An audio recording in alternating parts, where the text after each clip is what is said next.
Hello traders, कैसे हैं आप लोग? ठीक ठाक है। सो मोस्ट वेलकम ना। आप एक ऐसी दुनिया में कदम रखने जा रहे हैं जो दुनिया का बहुत बड़ा बिजनेस है। ट्रेडिंग एक्चुअली पूरी दुनिया का बहुत बड़ा बिजनेस है, लेकिन इसको करने के लिए आपको बहुत पेशेंस चाहिए और इस पर आपने जल्दी नहीं दिखानी है। ये कोई रातों रात अमीर करने वाला बिजनेस नहीं है। और कहा यह जाता है कि सबसे पहले लर्न देन अर्न। तो अगर आपने इस दुनिया में आने का फ़ैसला कर लिया है तो ये एक बहुत बड़ा आपके लिए एक चांस है, क्योंकि हमने इस वीडियो को बनाने के लिए, इस कोर्स को कंप्लीट करने के लिए बहुत सर्च की है, बहुत मेहनत की है, बहुत एक्सपीरियंस्ड चीज़ें इसमें डाली हैं।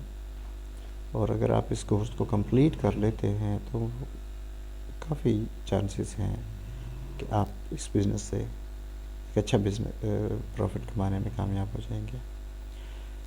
लेकिन दोस्तों, सबसे ज़रूरी चीज़ ये है कि जब एक नई दुनिया में आप जाते हैं तो सबसे पहले आपको उसमें लर्निंग करना होती है, ठीक है। और उसके लिए बड़ी सब्र चाहिए, बड़ा तहम्मुल चाहिए। सबसे पहले अपना माइंड सेट कर लें कि ये एक बहुत बड़ी दुनिया है, बिज़नेस है। अगर बगैर सीखे आप इसको करेंगे तो ये गैम्बलिंग है, जुआ है। लेकिन अगर आप इसको सीख के करेंगे तो ये एक बिज़नेस है। सो आई होप कि आप एक बहुत ही सब्र से और एक मोटिवेशन से इस दुनिया में कदम रखने जा रहे हैं। So let's start the journey. दोस्तों, सबसे पहले तो मैं आपको ये बता दूं कि ये कोई नई चीज़ नहीं है आप लोगों के लिए। हम सब ही मेरे ख्याल से रोज़ाना ये काम करते हैं ना, कि देखो ना, ट्रेडिंग। चलिए आप बताएं, सबसे पहले आपके जहन में क्या आता है ट्रेडिंग पे? आप इस फील्ड में क्यों आना चाह रहे हैं? आपने इसके बारे में क्या सुना है? ये कमेंट्स में बताएं ज़रा। जी दोस्तों, मेरा नाम असगर अली है और मेरा आपका साथ इस दुनिया में, इस फील्ड में रहेगा तब तक जब तक आप कंप्लीट ट्रेडिंग सीख नहीं जाते हैं। तो ट्रेडिंग बेसिकली है क्या? चीज़ों को ख़रीदने और सेल करने का नाम है ट्रेडिंग, ठीक है जी। ट्रेड कहते ही इसको हैं कि कुछ चीज़ों को आप ख़रीदते हैं और फिर अपने फ़ायदे के लिए उनको सेल कर देते हैं, तो इसको हम ट्रेड कहते हैं। ये जो ट्रेडिंग है ये बेसिकली करते किस लिए है कि हमें उम्मीद होती है कि इसकी जो प्राइस है, जो भी चीज़ हमने ख़रीदी है, उसकी जो प्राइस में मूवमेंट है, जो अप्स एंड डाउन्स है, उससे हमने प्रॉफिट गेन करना है। तो इसलिए हम ट्रेडिंग करते हैं। हमने मार्केट से किसी चीज़ को परचेज़ किया, बाय किया, और फिर हम वेट करते हैं कि जब उसका रेट थोड़ा सा ज़्यादा हो जाता है, प्राइस ज़्यादा हो जाती है, हम उसे सेल कर देते हैं। तो उसमें से हम प्रॉफिट गेन कर लेते हैं। This is called trading. Okay जी। तो अब ये जो बिज़नेस है इसको कहते हैं फॉरेक्स। फॉरेक्स बेसिकली कॉम्बिनेशन है ना, दो वर्ड्स का एक मजमुआ है। ये एब्रीविएशन है फॉरेन एक्सचेंज का। फॉरेन एक्सचेंज में होता क्या है कि करेंसीज को सेल एंड बाय किया जाता है, ठीक है सर। आप जैसा कि हम सब जानते हैं कि इस दुनिया में जितने भी कंट्रीज़ हैं उनमें डिफरेंट टाइप की करेंसीज यूज़ होती हैं, और उन करेंसीज़ को हम कन्वर्ट करते रहते हैं। जब भी हमें एक कंट्री से दूसरी कंट्री ट्रैवल करना होता है तो हम उसकी करेंसी को बाय करते हैं और अपनी करेंसी को सेल करते हैं। सो दिस इज़ फॉरेक्स, ठीक है, समझ आई इसको। आपने बहुत ज़्यादा इस पे अपने आप को मतलब टेंशन में नहीं डालना है। अगर आप न्यू हैं, अगर आप बिगनर्स हैं, बस आपने साथ रहना है हमारे, और इंशाल्लाह वक्त के साथ साथ आपके सारे कॉन्सेप्ट्स क्लियर होते जाएंगे। बस आपने सुनते जाना है, देखते जाना है, और बहुत ज़्यादा सीखने की कोशिश नहीं करनी, बस थोड़ा थोड़ा आपने सीखते जाना है। तो आई होप कि आप बहुत कुछ सीख जाएंगे और इस बिज़नेस से बहुत सारा प्रॉफिट गेन करेंगे। ठीक है। अब हमने फॉरेक्स ट्रेडिंग में करना क्या होता है जी। हमें पता चल गया कि ट्रेडिंग क्या है। Trading is a process of buying and selling the things. उसके बाद हमने देखा कि फॉरेक्स ट्रेडिंग क्या है, कि हमने फॉरेक्स ट्रेडिंग में एक फॉरेन एक्सचेंज मार्केट है, वहाँ से हमें करेंसीज़ को बाय करना होता है और उनमें से थोड़ा सा प्रॉफिट देख के हमने सेल कर देना होता है। ठीक है जी। अब ये जो फॉरेक्स ट्रेडिंग में करेंसीज़ का बिज़नेस है, ये पेयर्स की सूरत में इसमें हम ट्रेडिंग करते हैं। दो करेंसियाँ होती हैं, वो जोड़े की शक्ल में होती हैं। एक को बाय करना है, दूसरी को सेल करना है, दूसरी को सेल करना है तो पहले को बाय करना है। इस तरह से ये पेयर्स की एक जोड़ों की शक्ल में इसमें ट्रेडिंग होती है, ख़रीदारी और सेलिंग होती है। सॉरी। और ये जो करेंसीज़ हैं ये कभी अप जाती हैं, कभी डाउन जाती हैं, इसका वॉलेटिलिटी बोलते हैं। ठीक है। तो उसी में से हमने प्रॉफिट गेन करना होता है।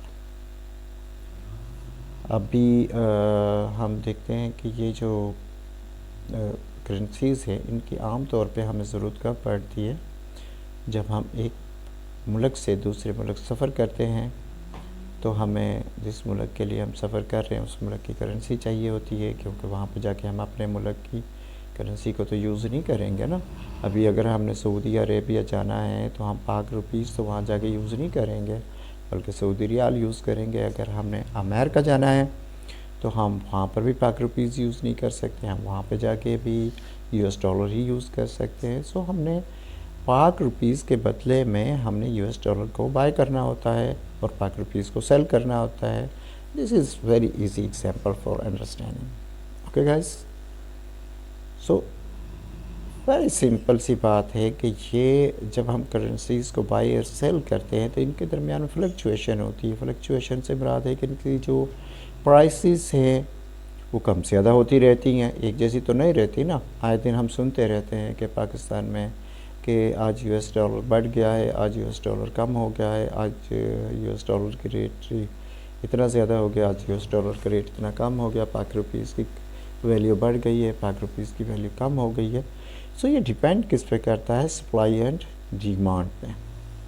ये जो किसी भी चीज़ की प्राइस कम या ज़्यादा होती है तो वो होती है सप्लाई और डिमांड की वजह से जी। अभी हम एक एग्जांपल से इसको क्लियर करेंगे। आपके कॉन्सेप्ट्स का क्लियर होना ज़रूरी है। याद रखिएगा, इस दुनिया में जो भी बंदा आता है, अगर उसके कॉन्सेप्ट्स क्लियर नहीं है, अगर उसकी लर्निंग कंप्लीट नहीं है, तो आप प्रॉफिट की जगह लॉस कर सकते हैं। और हमने लॉस करने के लिए तो नहीं ना बिज़नेस करना, हमने प्रॉफिट गेन करने के लिए हमने ये बिज़नेस करना है। ठीक है। तो इसको एक समझिएगा, एक एग्जांपल के ज़रिए हम इसको समझते हैं, इस कॉन्सेप्ट्स को। Excuse me.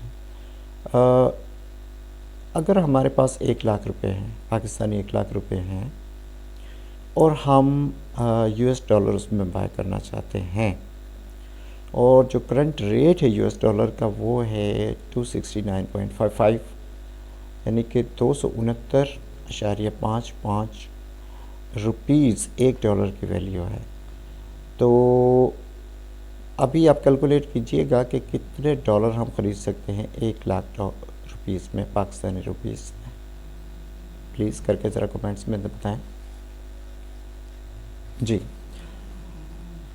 चलिए इसका फार्मूला भी मैं आपको बता देता हूँ कि आपने 1 लाख को जितने का डॉलर है उस पर डिवाइड करना है, विच इज़ 269.55। ठीक है।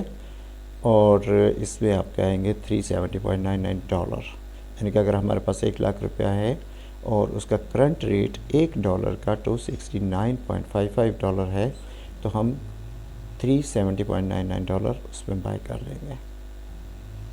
ठीक है, अब हमारे पास आ गए $370.99।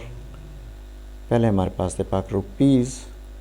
अब हम अमेरिका जाते हैं, नहीं जाते हैं, लेकिन 5 डेज़ के बाद, 5 दिन के बाद डॉलर का रेट बढ़ जाता है और वो हो जाता है 273.55 पाक रुपीज़, यानी कि अब हम 273.55 रुपये देंगे तो $1 आएगा। अब बताइए हमें लॉस हुआ या प्रॉफिट हुआ? चलिए इससे आगे हम चल के देखते हैं।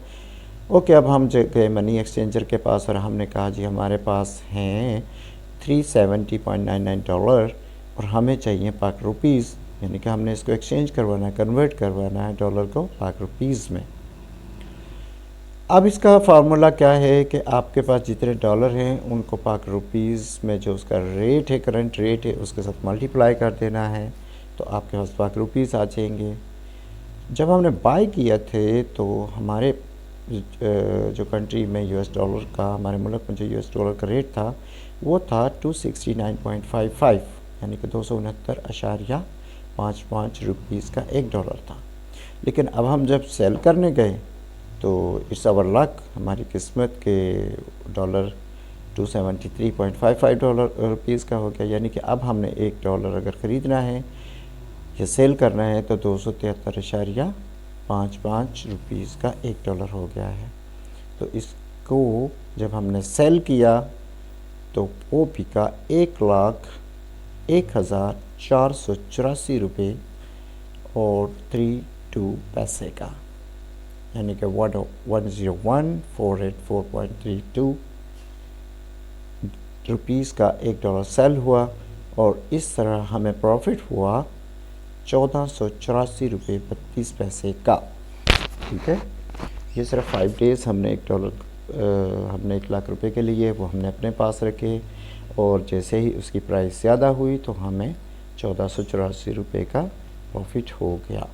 इसी तरह से अगर डॉलर का रेट कम हो जाता 269.55 रुपीज़ से ये 268 हो जाता, 267 हो जाता, 260 हो जाता, तो हमें क्या होता? प्रॉफिट होता और लॉस होता? बताइएगा ज़रा जी, हमें लॉस होता। सो अब आई होप कि आप समझ गए होंगे कि ये जो करेंसीज़ का बिज़नेस है ये बेसिकली है क्या, एक करेंसी को हमने बाय करना है, दूसरी करेंसी को हमने सेल करना है। ठीक है, वेरी सिंपल कि जिस तरह हम इसमें मनी एक्सचेंजर के पास जाके हम पाक रुपीज़ को कन्वर्ट करते हैं किसी और करेंसी में, या हमारा कोई दोस्त, कोई साथी, कोई भाई बाहर से पैसे कमा के लाया है तो पाकिस्तान में आके वो उसको पाक रुपीज़ में कन्वर्ट करता है, तो वो किसके पास जाता है? मनी एक्सचेंजर के पास, और वहाँ से उसको एक्सचेंज कर लेता है। ऑलराइट, इसी तरह से करेंसीज़ का जो बिज़नेस है वो हम करेंगे, इसी को हम कहते हैं foreign currency exchange trading. I hope कि आपको ये कॉन्सेप्ट क्लियर हो गया होगा। ठीक है, अब नेक्स्ट टॉपिक हमारा ये है कि आखिर ये जो करेंसीज़ हैं या ये जो डॉलर का आए दिन हमारे मुल्क में एक शोर शराबा हम सुनते हैं कि डॉलर महंगा हो गया है, डॉलर कम हो गया है, डॉलर ऊपर चला गया है, डॉलर नीचे आ गया है, और ख़ास तौर पे टीवी चैनल्स पे तो एक बहुत ही मज़े की एक उन्होंने बात की होती है कि डॉलर की ऊंची उड़ान। ये जो डॉलर की ऊंची उड़ान और पाक रुपीज़ की जो नीचे जाने की वजह है, वैसे तो बहुत सारी वजूहत होती हैं, लेकिन पूरी दुनिया की जो करेंसीज़ हैं उनके रेज़ होने की और फॉल होने की जो मेन वजूहत है उनमें फ़र्स्ट है इकनॉमिक कंडीशन, कि किसी भी मुल्क की जो इकनॉमिक कंडीशन होती है उससे उसकी करेंसी फॉल और डाउन होती है। अगर तो इकनॉमिक कंडीशन अच्छी है तो उसकी करेंसी की वैल्यू बढ़ जाती है, अगर इकनॉमिक कंडीशन डाउन है तो उसकी करेंसी की वैल्यू डाउन हो जाती है। Do you understand? इसी तरह से अगर वहाँ पे कोई पॉलिटिकल कंडीशन से इलेक्शन हो रहे हैं या पॉलिटिकल पार्टीज़ में आपस में कोई लड़ाई हो रही है, फ़ाइट हो रही है, एक दूसरे पे गालम गलूच कर रहे हैं, एक दूसरे पे इल्ज़ामात लगा रहे हैं, या उसकी पॉलिटिकल कंडीशन किसी कंट्री की अच्छी नहीं है, तब भी उसकी करेंसी नीचे चली जाती है। और पॉलिटिकल कंडीशन अगर अच्छी है, गुड है, स्टेबल है मुल्क, तो उसकी जो करेंसी है वो भी स्टेबल होती है और एक उसकी वैल्यू बहुत अच्छी होती है और अप जाती है दूसरी करेंसीज़ के as compare to other currencies.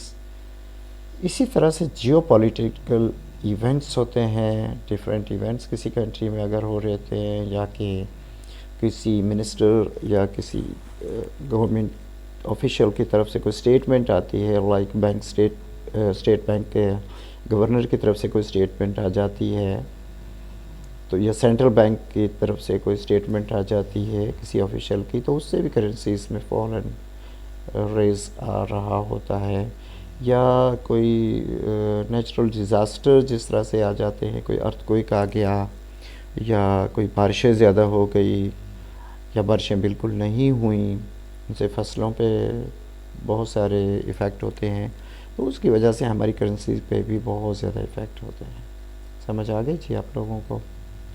मतलब इस तरह की जो कंडीशन किसी भी कंट्री में होती हैं, अनस्टेबिलिटी होती है, तो उसकी वजह से होता क्या है कि जो करेंसीज में बेसिकली जो फॉल एंड रेज होता है, वो बेस किस पे कर रहा होता है, कि सप्लाई और डिमांड पे। ठीक है, सप्लाई और डिमांड का जो कॉन्सेप्ट है वो हम अगली स्लाइड में चेक करते हैं। ठीक है, यहाँ तक आपको समझ आ गई है कि ये जो किसी भी मुल्क की करेंसी की जो वैल्यू है वो किन हालात में अच्छी होती है और किन हालात में बुरी होती है।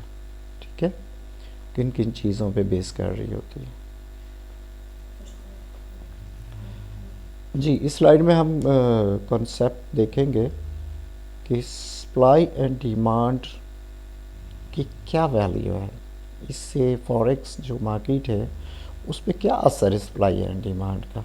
अच्छा, एक चीज़ मैं आप लोगों को बताता चलूँ कि ये जितने भी टॉपिक्स हैं ये कोई फजूल में नहीं डाल दिए गए हैं, इनका डायरेक्ट लिंक है आपकी ट्रेडिंग से, फॉरेक्स ट्रेडिंग से डायरेक्ट लिंक है। आपने सिर्फ इनको समझते जाना है, आपने नहीं सोचना है कि इनका क्या आगे चल के ये हमारे काम आएंगी नहीं आएंगी, इनका इस्तेमाल है या नहीं है, ऐसा हरगिज़ नहीं है। ये फजूल में कोई नहीं डाली गई है, ये बहुत सर्च करने के बाद और बहुत एक्सपीरियंस्ड करने के बाद ये स्लाइड बनाई गई है। ये नॉलेज जो आपको दिया जा रहा है, ये आपने बस इसको देखते जाएं और सुनते जाएं और सीखते जाएं। ठीक है, तो जी, सप्लाई और डिमांड का डायरेक्ट रिलेशन है किसी भी चीज़ का रेट या प्राइस अप जाने से या डाउन जाने से, डायरेक्ट लिंक है। किस तरह से कि अगर किसी चीज़ के बायर ज़्यादा है और सेलर कम है तो उसकी प्राइस अप चली जाएगी, ज़्यादा हो जाएगी। और अगर सेलर ज़्यादा है और बायर कम है तो उसकी प्राइस डाउन चली जाएगी।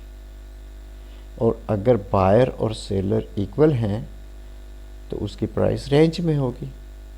ठीक है, हल्की फुल्की तो मूवमेंट हो सकती है लेकिन ऑलमोस्ट रेंज में होगी। अगर एक जैसे सेलर है, एक जैसे बायर हैं, हम कोई भी मिसाल यहाँ पे उठा के देख सकते हैं। सपोज़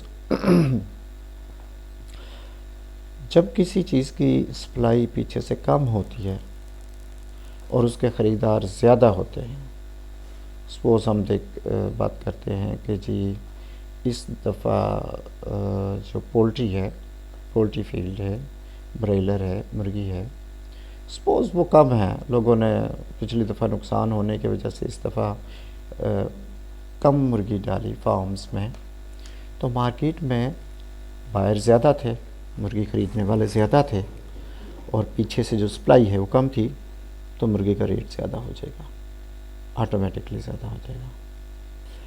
अच्छा, अब रेट ज़्यादा हो गया है, लोगों ने देखा कि इस दफ़ा मुर्गी बहुत ज़्यादा महंगी रही है, तो उन्होंने जल्दी जल्दी से पोल्ट्री फार्म तैयार किए और उनमें जनाब मुर्गी डाल दी। उसके चिकन डाल दिए और उसको तैयार किया तो मार्केट में भरमार हो गई जी। ब्रॉयलर बहुत ज़्यादा आ गया। अब ख़रीदार तो वही हैं जो पहले थे, लेकिन इसकी प्रोडक्शन बढ़ गई, उसकी सप्लाई बढ़ गई, तो क्या होगा कि मुर्गे का रेट कम हो जाएगा। ठीक है जी, और लोग आराम से बाय करेंगे। जब लोग डिमांड कम हो गई और सप्लाई ज़्यादा हो गई तो प्राइस क्या होगी, डाउन हो जाएगी। अब प्राइस डाउन हो जाएगी, लोगों को नुकसान होगा, या लोग जो एक्सपेक्ट कर रहे थे कि इतना मुनाफा होगा इस दफ़ा हमें पोल्ट्री फार्म से, वो नहीं हो सका, तो वो नेक्स्ट टाइम क्या करेंगे कि इस दफ़ा मुझे लॉस हुआ था, मैं पोल्ट्री फार्म की जगह कोई और बिज़नेस कर लेता हूँ, और नेक्स्ट टाइम सप्लाई कम हो जाएगी। तब क्या होगा, डिमांड बढ़ जाएगी, डिमांड बढ़ जाएगी, सप्लाई कम हो जाएगी, तो क्या होगा, प्राइस डाउन जाएगी अप जाएगी। आंसर दीजिएगा। यस, यू आर राइट, उसकी प्राइस फिर से बढ़ जाएगी, और ये सिलसिला इसी तरह से चलता रहेगा। अगर डिमांड और सप्लाई इक्वल हो गए तो फिर क्या होगा, स्टेबल हो जाती है प्राइस, बहुत ज़्यादा ना ऊपर जाती है, बहुत ज़्यादा नीचे नहीं आती है। मतलब 1-2-4 रुपए का फ़र्क तो आ जाता है, लेकिन बहुत ज़्यादा फ़र्क नहीं आता है। तो आई होप कि आपको डिमांड और सप्लाई का कॉन्सेप्ट क्लियर हो गया होगा। अगर फिर भी आपके जहन में कोई माइंड में कोई क्वेश्चन आता है तो you can ask in comments please. Okay, next जो हमारा टॉपिक है वो है वॉलेटिलिटी। बेसिकली वॉलेटिलिटी है क्या, जब हमारी प्राइसेस में फॉल एंड रेज आता है या अप एंड डाउन आती हैं जाती हैं, तो वो स्ट्रेट लाइन में नहीं होती हैं। ठीक है, जब हम मार्केट फॉरेक्स मार्केट, आपको पता है कि एक लाइन होती है, तो वो पल्सेस की सूरत में होती है, कभी अप गई, कभी डाउन गई, कभी अप गई, कभी डाउन गई, और ये हमें पल्सेस बता रही होती हैं कि कितनी अप गई थी मार्केट और कितनी डाउन गई थी मार्केट। मार्केट से मुराद price, value of the currency. So volatility इसको कहते हैं, ये जो ऊपर और नीचे मार्केट का जाना, इसको वॉलेटिलिटी कहते हैं। और आपको पता है कि ये ज़िंदगी के लिए कितनी ज़रूरी है, हम फिल्मों में देखते आए हैं, तो वैसे भी लाइफ में भी बहुत सारे लोगों ने देखा होगा कि जब हॉस्पिटल में कोई पेशेंट्स होते हैं और ये जो लाइन है जब तक ये मूव करती रहती है, अप डाउन होती रहती है, तो इसका मतलब होता है लाइफ। और अगर ये स्टेबल हो जाए, बिल्कुल स्ट्रेट लाइन हो जाए, तो इसका मतलब होता है डेथ। सो इसको आपने अपने माइंड में रखना है। आपने फॉरेक्स मार्केट में ट्रेड उस वक्त करना है जब इस लाइन में मूवमेंट हो, जब मार्केट में वॉलेटिलिटी हो। अगर वॉलेटिलिटी नहीं है, अगर मूवमेंट नहीं है, मार्केट स्टेबल है, मतलब बिल्कुल स्ट्रेट लाइन है, या हल्की फुल्की सी मूवमेंट है, तो आपने उस वक्त ट्रेडिंग नहीं करनी है। जी, ये सारी चीज़ें आई होप कि जितने भी पिछले टॉपिक्स हमने किए हैं उनके कॉन्सेप्ट्स क्लियर हो गए होंगे। अब कुछ लोग हैं वो सोच रहे हैं कि मेरे पास तो कंप्यूटर नहीं है, मैं किस तरह से ट्रेडिंग करूँगा, मेरे पास लैपटॉप नहीं है, मैं किस तरह से कंप्यूटर ट्रेडिंग करूँगा। सो भाई साहब, एक्सक्यूज़ नहीं ढूंढना है। जब हमने कोई काम करना है तो उसमें बहाना कोई नहीं होता है, उसमें मोटिवेशन चाहिए, उसमें आपकी कमिटमेंट चाहिए।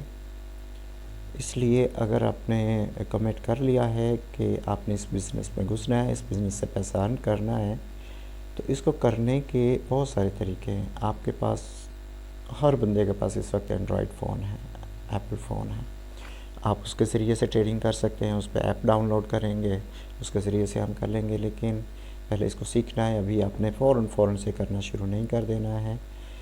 आप लैपटॉप पे इसको कर सकते हैं, आप टैबलेट पीसी पे इसको कर सकते हैं, आप डेस्कटॉप कंप्यूटर पे इसको कर सकते हैं। सो आप किसी भी जो मैंने बताए हैं इन सोर्सेज को यूज़ करके, इन डिवाइसेस को यूज़ करके आप फॉरेक्स ट्रेडिंग कर सकते हैं।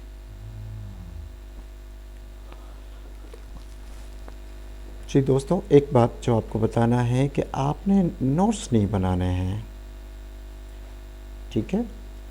ये आपको एक एडवाइस है, ये आपसे एक रिक्वेस्ट है कि आपने इस कोर्स के दौरान में कोई नोट्स बनाने की आपको ज़रूरत नहीं है। वजह क्या है, क्यों मैं कह रहा हूँ कि नोट्स नहीं बनाने? इसकी वजह यह है कि जब आप नोट्स बनाते हैं तो आप किसी पेपर पे पेन से अपने नॉलेज को लिख रहे होते हैं, ठीक है। इधर से आपने देखा, इधर से आपने सुना और आपने किसी भी पेपर पे लिख लिया, ठीक है। थोड़ा आपको अजीब लगेगा, थोड़ा आपको ये हट के लगेगा, लेकिन सिर्फ यही नहीं, आपको आगे चल के बहुत सारी चीज़ें डिफरेंट लगेंगी। यही तो मेरे साथ रहने का आपको फ़ायदा है कि जो ज़िंदगी में कभी नहीं सीखा वही तो मेरे से सीखेंगे आप। अगर मैं भी वही सिखाऊं जो सब सिखा रहे हैं तो फिर what is the difference, what is the purpose to with me? So आपने नोट्स इसलिए नहीं बनाने कि जब हम अपने इल्म को, जब हम अपने नॉलेज को किसी पेपर पे पेन से लिख डालते हैं तो पेपर गुम तो नॉलेज गुम, ठीक है। अब उस पर अगर पानी डल गया, उस पर अगर कोई ऑयल डल गया, वो अगर बर्न हो गया, वो अगर गुम हो गया, वो अगर किसी तरह से भी ख़राब हो गया तो इसका मतलब है कि आपका इल्म ख़त्म हो गया। आपने जो इतनी स्ट्रगल की, इतनी मेहनत की, वो सारी की सारी ज़ाया हो गई। और मैं नहीं चाहता कि जो मेहनत मैंने की, जो मेहनत आपने की, वो ज़ाया हो, ठीक है। We are investing here. हम अपना, कितनी चीज़ें हैं जो आप इन्वेस्ट करते हैं, पैसा इन्वेस्ट करते हैं, टाइम इन्वेस्ट करते हैं ना, तो पैसा फिर आ सकता है, फ़कत दोबारा नहीं आता, वक़्त फिर नहीं आता। इसका मतलब है कि कीमती चीज़ पैसा है या टाइम है? टाइम सबसे ज़्यादा कीमती है। टाइम की कदर कीजिए, टाइम की वैल्यू को आपने अंडरस्टैंड करना है। सो इसीलिए जो कुछ भी आप यहाँ से सीख रहे हैं, जो कुछ मैं आपके साथ शेयर कर रहा हूँ, आपने ट्राई ये करनी है कि ये आपके माइंड में जाए, ये आपकी मेमोरी में जाए, ना कि ये पेपर पे जाए। पेपर पे तो बहुत कुछ पड़ा हुआ है, बहुत बुक्स हैं, बहुत कुछ दुनिया ने लिखा हुआ है, लेकिन मैं ये चाहता हूँ कि मेरे से जो कुछ भी आप लर्न करें वो सारा का सारा आपके माइंड में जाना चाहिए। और माइंड में जाने के लिए ज़रूरी है कि पहले उस गिलास को खाली करें, ठीक है। पहले से ही अगर आपका गिलास भरा हुआ है तो उस पर मज़ीद पानी आप डालेंगे तो क्या होगा? पानी ज़ाया होगा, नीचे गिरेगा। तो आपके माइंड में जो कुछ भी आपने सुन के, बचपन से जो सुनते आए हैं, ऐसा मेरे बाप दादा ने नहीं किया, ऐसा हमारा फलां ने नहीं किया, ऐसा कभी हुआ ही नहीं है, हम कभी अमीर हो ही नहीं सकते, हमारे फैमिली में कभी कोई अमीर नहीं हुआ, या किसी ने फॉरेक्स ट्रेडिंग नहीं की, इसका हरगिज़ मतलब ये नहीं है कि आप नहीं कर सकते, ओके। आप एक चीज़ को सोचें कि जो शुरू से सब करते आ रहे हैं और कोई तब्दीली नहीं आई, कोई चेंज नहीं आया, तो हम भी अगर वही करेंगे तो फिर तो चेंज नहीं आएगा ना। अगर हमने अपनी लाइफ में कुछ तब्दीली लानी है, कुछ चेंज लाना है, कुछ अगली नस्लों के लिए कुछ करना है, कुछ अपने लिए करना है, तो हमें वो करना होगा जो हमारी फैमिली में पहले किसी ने नहीं किया। और अगर किसी ने किया है तो उसका एक्सपीरियंस से हमें फ़ायदा उठाना है। जो गलतियाँ उन्होंने की वो गलतियाँ हमने नहीं करनी, ठीक है। तो इस चीज़ को अपने माइंड में रखना है जी। अब हम करते हैं डिस्कस ब्रोकर। जी, what is broker? Please reply कीजिएगा ज़रा, आपके माइंड में क्या है, ब्रोकर क्या होता है? जी, बहुत सारे लोगों ने सही बात की है। ब्रोकर बेसिकली एक मिडल मैन है, ठीक है। मैं आपके लिए आसान कर देता हूँ। प्रॉपर्टी डीलर का सुना है आपने? वो क्या करता है? उसका प्लॉट अपना नहीं होता है, उसका घर अपना नहीं होता, उसकी दुकान अपनी नहीं होती है, वो किसी की होती है, उसका ओनर कोई और होता है, लेकिन सेल वो कर रहा होता है, ठीक है। बेसिकली ब्रोकर का काम है बायर और सेलर के दरमियान में एक रोल प्ले करना, और उसका वो कमीशन चार्ज करता है। आसान से अल्फाज पे यही है, वो अपनी सर्विसेज देता है बायर और सेलर को, और उसकी वो कमीशन चार्ज करता है। सिंपल, यही ब्रोकर आम लाइफ में है और यही ब्रोकर फॉरेक्स ट्रेडिंग में है, ठीक है जी। इसमें ब्रोकर आपके सामने होता है, फॉरेक्स में ऑनलाइन होता है। इसमें एक बंदा है या बंदी है, और जो ऑनलाइन होता है वो एक प्लेटफॉर्म होता है जो आपको बाइंग एंड सेलिंग की अपॉर्चुनिटी या ऑप्शन देता है, ये ब्रोकर। ऑनलाइन ब्रोकर्स का काम क्या है? सेम काम है सर, वो भी हमें यही काम करके देते हैं, वो भी मिडलमैन का ही काम करते हैं, इंटरमीडियरी का काम करते हैं। वो हमें फैसिलिटेट करते हैं कि हम बाइंग कैसे करें और हम सेलिंग कैसे करें। ये बेसिकली ऑनलाइन ब्रोकर होते हैं। ये हमें इस काबिल करते हैं कि हम जो स्टॉक एक्सचेंज मार्केट्स हैं उनसे हम बाय करें करेंसीज़ को और सेल करें, और वो हम प्राइस की मूवमेंट के साथ साथ ही वो सारा कुछ कर रहे होते हैं। ठीक हो गया जी।